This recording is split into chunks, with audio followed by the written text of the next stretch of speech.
2024 वर्षे सरत आले. उद्या 31 आणि हा आनंद साजरा करण्यासाठी नांदेडकर सज्ज झालेत. मात्र त्याचबरोबर दुसरीकडे पोलीस प्रशासनही सज्ज झाले आणि आपल्यासोबत याच विषयावर बोलण्यासाठी नांदेडचे पोलीस अधीक्षक अविनाश कुमार आहेत. सर, काय सांगाल? उद्या 31 आहे, मोठा उत्साह पाहायला मिळणार आहे. पोलिसांनी काय खबरदारी घेतली आणि जिल्ह्यात कसा बंदोबस्त लावला आहे? ते 31 डिसेंबरची रात्रीबाबत आणि 1 जानेवारी हा न्यू इयर सेलिब्रेशन नेहमी राहतो, पण त्याबद्दल जे पोलिसांची आव्हान आहे, पोलिसांची भूमिका आहे, पोलीस डिपार्टमेंट वतीने मी असं आवाहन करतो की तुम्ही सेलिब्रेशन करा. तुम्ही जे काही आहे तुमची फॅमिलीसोबत मित्रसोबत सेलिब्रेशन करा, पण ते काही जे बाउंड्री आहे लॉ लीगल आणि इलिगल हा बाउंड्री क्रॉस केला नाही पाहिजे. ते दारू वगैरे पिऊन इकडे तिकडे फिरणं किंवा ड्रंक ड्रायव्हिंग असा प्रकार हा झाली नाही पाहिजे. त्यासाठी आमची जी पोलीस यंत्रणा राहणार ते पूर्णपणे सज्ज राहणार. सर्व आम्ही एक स्ट्रॉंग नाकाबंदी ठेवणार पूर्ण डिस्ट्रिक्टमध्ये, सिटीमध्ये आणि तालुका प्लेसेसमध्ये सुद्धा. आमची जवळपास 1000 असा मॅन पॉवर ते ग्राउंडवर राहणार. आम्ही सिनियर ऑफिसरपासून आमचे खालच्या लेवलपर्यंत, पोलीस स्टेशन लेवलपर्यंत सर्व लोक आम्ही एक खबरदारी घेणार की कोणीही इल्लीगलमध्ये जाऊन साजरा करणार नाही, ड्रंक ड्रायव्हिंगमध्ये होणार नाही, हुल्लडबाजीचे प्रकार हा असा होणार नाही. त्यासाठी आम्ही एक खबरदारी घेणार. नाकाबंदी, चेकपोस्ट, आमची काही प्रतिबंधक कारवाई, काही प्रिव्हेंटिव्ह डिटेन्शन असा या नियोजन झालेली आहे आणि ते मी करणार. सर, विशेष करून हुल्लडबाजी करणाऱ्या तरुणांना काय इशारा असणार आहे? त्यांना एकदम क्लिअर इशारा आहे की हा 31 डिसेंबर असो किंवा कोणीही दिवस, जे काही तुम्ही साजरा करत आहे ते शांततात करा.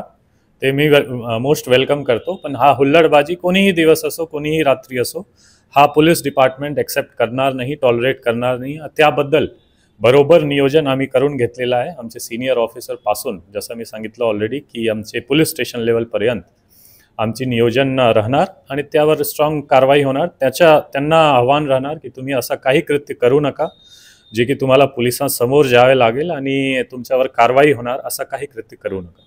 तर माळेगावची प्रसिद्ध यात्रा कालपासून सुरू झाली. लाखो जे आहे ते भक्त भाविक तिथे येत असतात. पोलिसांनी काय खबरदारी घेतली आणि काय आव्हान असणार आहे भक्तांना?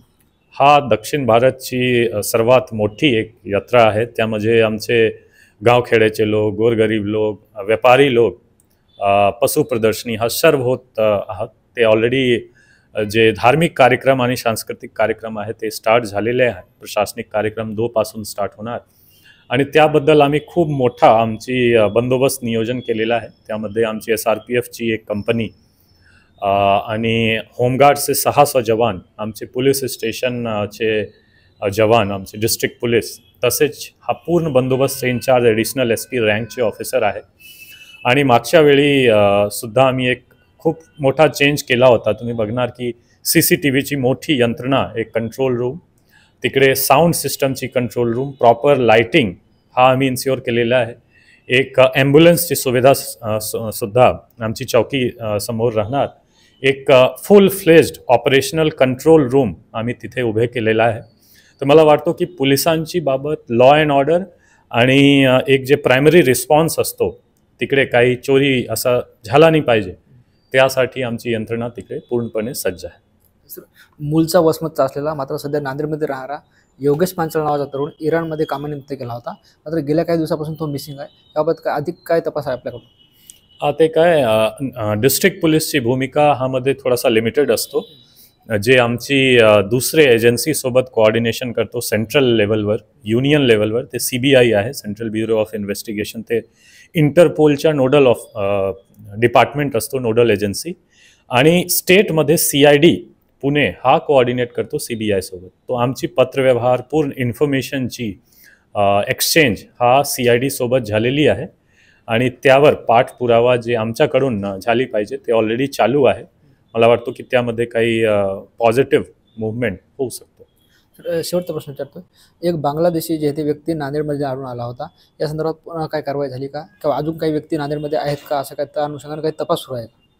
ते जे हा ATS आणि नांदेड पोलीसची संयुक्त कारवाई होती त्यामध्ये ग्रामीण पोलीस स्टेशनमध्ये गुन्हा दाखल झालेला आहे.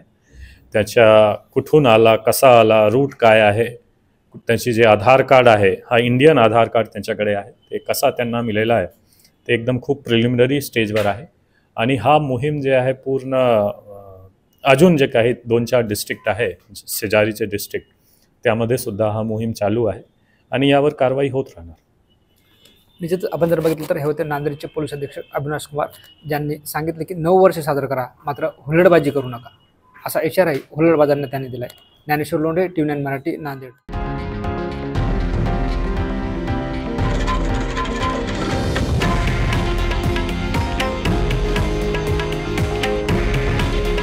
हे आहे देशातील नंबर 1 न्यूज नेटवर्क आणि आपण पाहत आहात TV9 मराठी. काळजी तुमची, हित महाराष्ट्राचं.